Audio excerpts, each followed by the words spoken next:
Oi pessoal, tudo bom? Eu sou Marília Veiga e faço parte do IBA, a maior loja online de publicações digitais do Brasil. No iba.com.br você encontra livros, revistas e jornais digitais e lê nos aplicativos de leitura do IBA. E hoje convidamos o economista indiano Pavan Sukhdev, especialista em sustentabilidade, para falar sobre seu livro Corporação 2020, lançado com o selo Planeta Sustentável, já disponível no iba.com.br. Na entrevista, ele vai contar um pouco para a gente como surgiu o projeto do livro e qual o modelo corporativo que ele propõe. Para conversar com ele, convidamos a repórter de meio ambiente da Exame.com, Vanessa Barbosa. Aproveitem!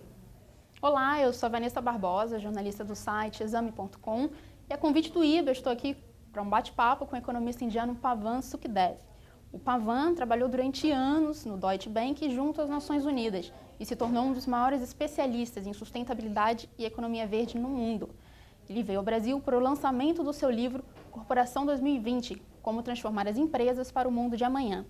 Esse livro foi lançado em 2012 em inglês e pela primeira vez ganhou uma versão em outra língua. A edição brasileira sai com o selo do Planeta Sustentável. Vamos lá?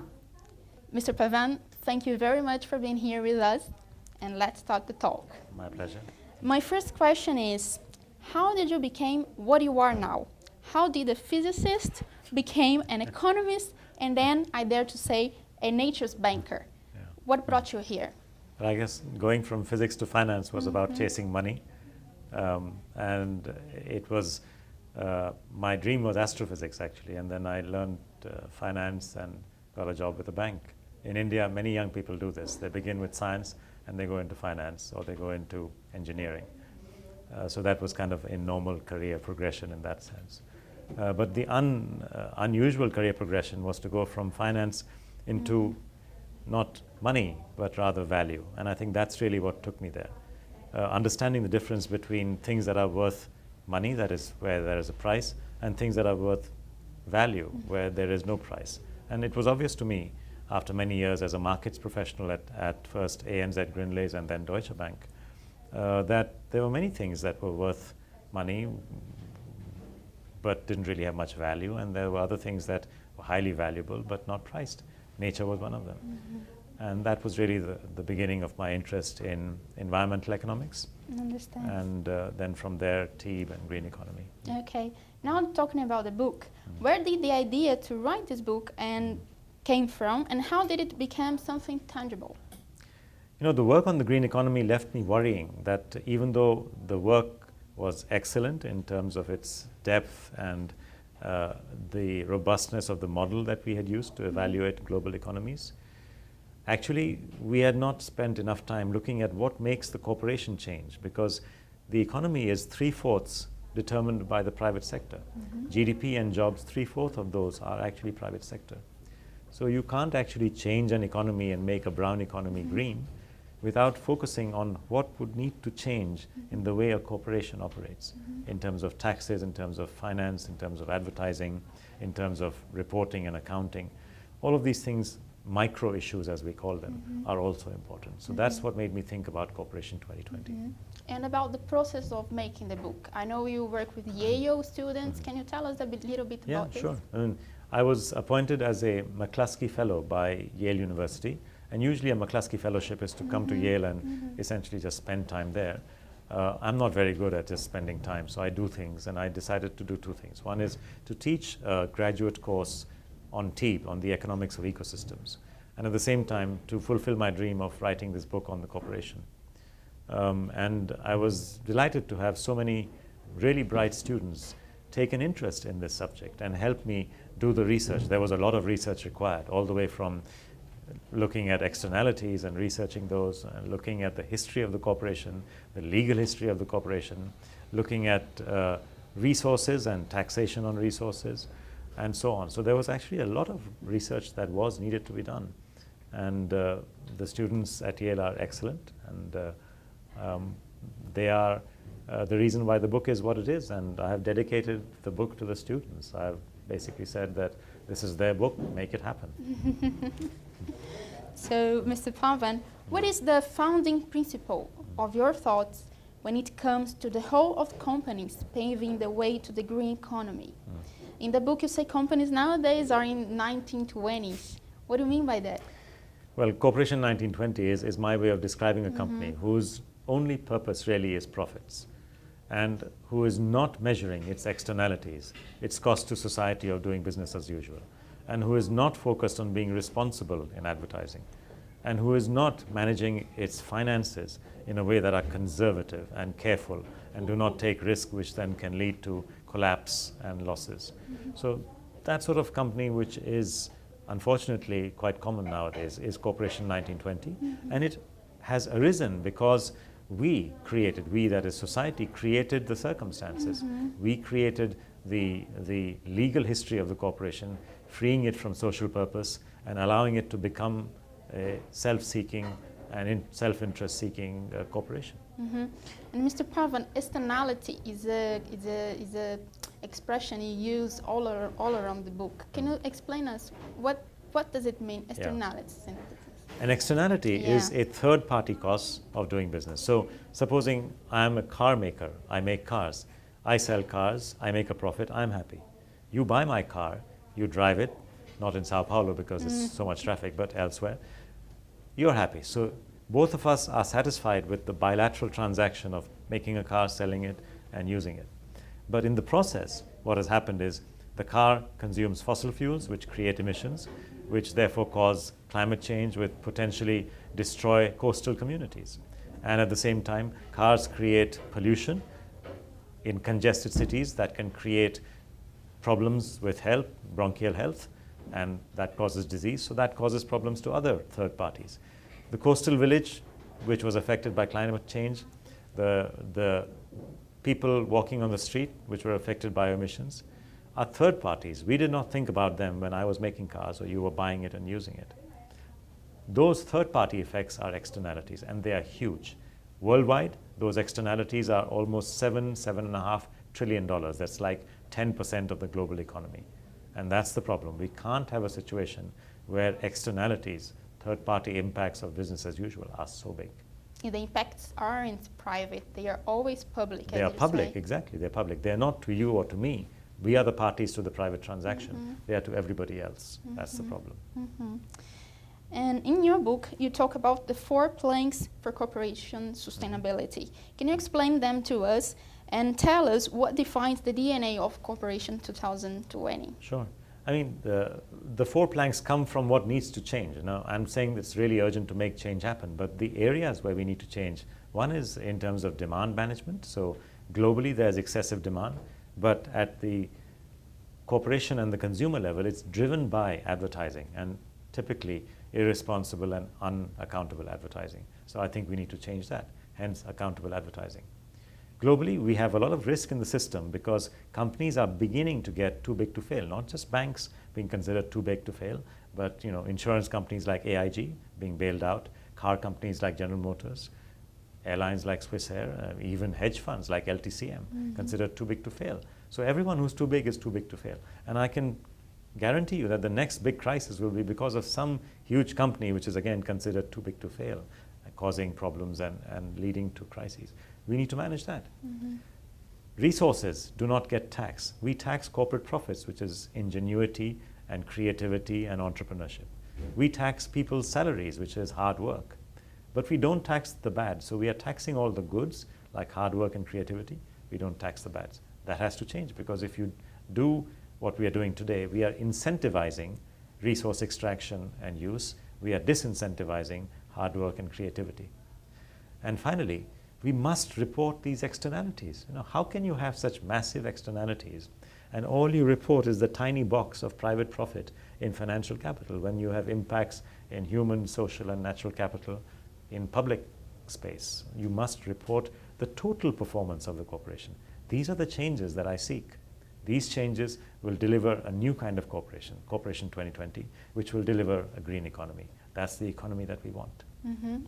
And what is the DNA of Corporation 2020, if you could define? Yeah, the DNA is to seek social purpose, is actually to seek positive externalities whilst doing business. In other words, doing business as unusual, as the World Business Council says.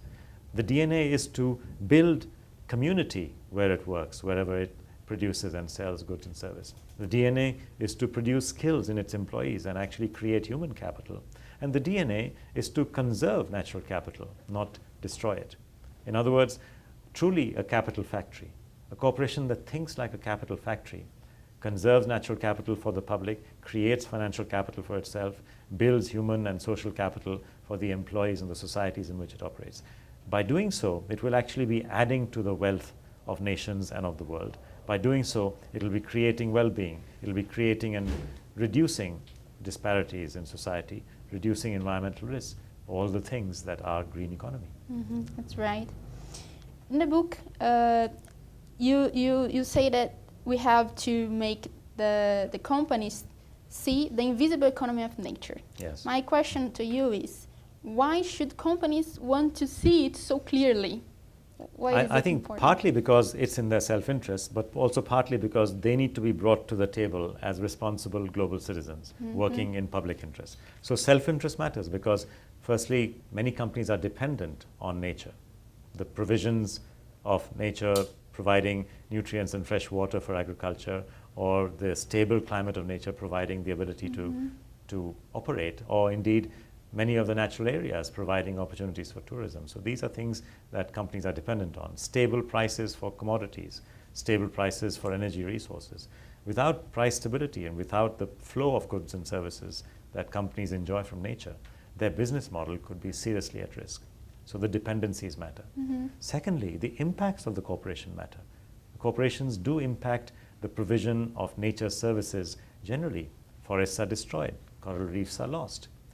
Land is reclaimed from forest cover and wetlands into production and agriculture and car parking spaces and so on and so forth. So all of these changes do have impacts on third parties. So impacts matter as well. And I think both because of dependencies and because of impacts, corporations do need to value nature's services and understand them internally within the management, but also start reporting them externally for stakeholders. How far are we from this kind of cooperation? At present, we can see leadership. We see leaders like Puma who have calculated their externalities and reported them in terms of an EP&L.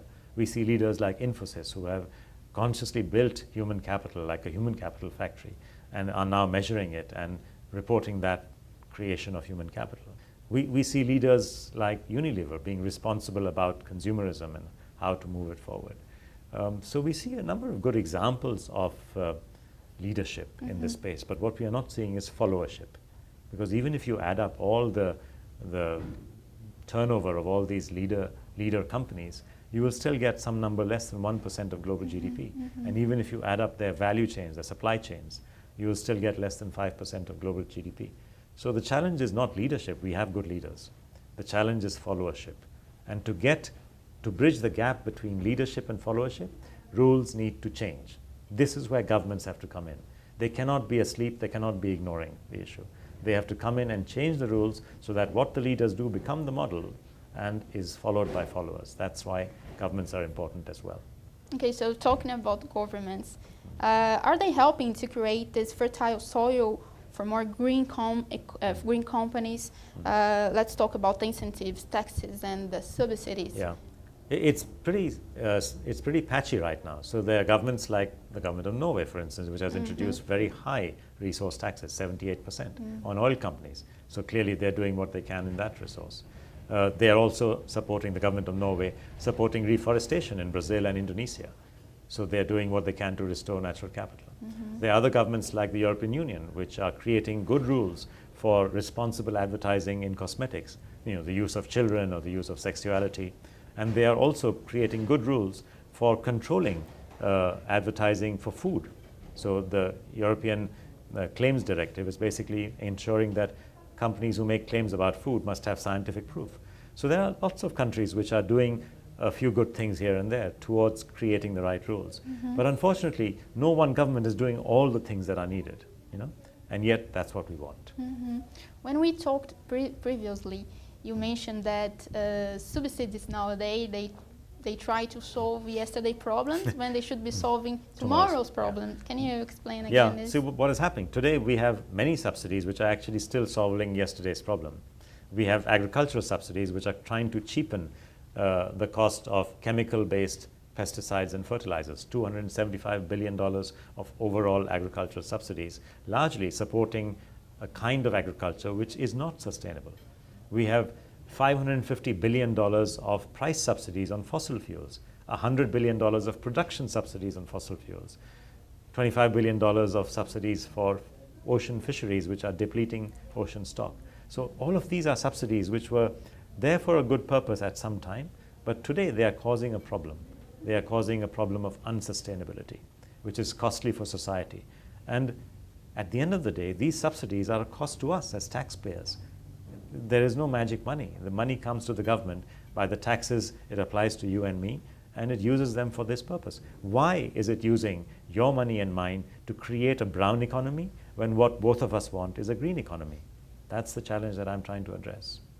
Subsidies are very important, and subsidies are not wrong. You need to subsidize to solve tomorrow's problems. We are subsidizing to solve yesterday's problems. That's right. Now let's talk about the consumer role in this process of change. Mm-hmm. If companies are in the 1920s, where are the consumers now? Well, consumers are also in the 1920s. And some consumers are moving ahead. Some consumers are expressing a choice for more responsible product. Mm-hmm. And the CEOs, the leadership companies around the world, the CEOs are anticipating more of that kind of consumer. They want to position their product, they want to position their companies to meet the consumer of tomorrow. The consumer who is conscious of her or his footprint on society. The consumer who measures what they purchase. Who is focused on receiving value, not just volume, not just changing what they use every day, every month, every year. So that kind of company is clearly connected to that kind of consumer. And unfortunately, neither do we have enough consumerism 2020, nor do we have enough corporation 2020. And I think that's part of the challenge that we face. That's right. One of the ways that the companies get to the consumer is through advertising. Mm-hmm. So large companies, they pay huge sums for advertising publicity. Would you say that this money is being well spent? A lot of the money that's being spent today is unfortunately just to create needs. So advertising mostly preys on human insecurities. It converts insecurities into wants, wants into need, needs into demand, and demand into production. And that's production cycle then feeds the profits of corporations. So consumerism is being encouraged by corporations through advertising. It is sometimes now said that in the old days, needs used to drive innovation, right? Mm-hmm. So creation of new ideas and innovation to take place to meet human needs. Today, innovation is driving needs. We are using innovation to expand demand for no purpose other than to expand demand. We are sometimes actually creating waste, sometimes creating unnecessary consumption, excess consumption, just to create the opportunity for profits. Nobody can challenge an individual on what she or he needs to buy, but you can surely challenge the corporation on planting the ideas which are creating purchases which are actually not really adding much value. Okay, in your website, pavansukhdev.com, there is a saying highlighted on the top, and I'm quoting you now.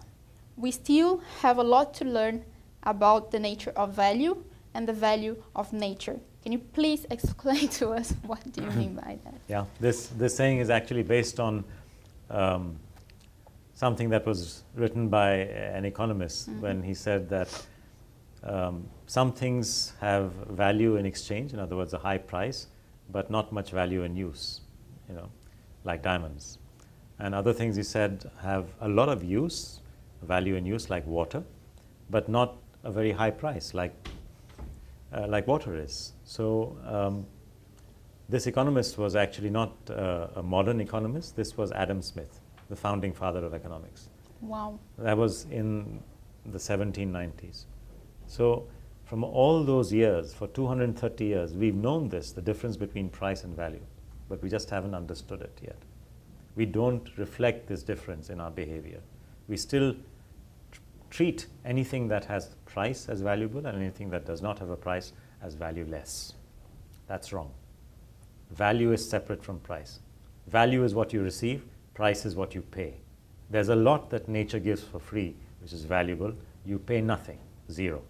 that means it has zero price. So this difference between value and price is still not understood.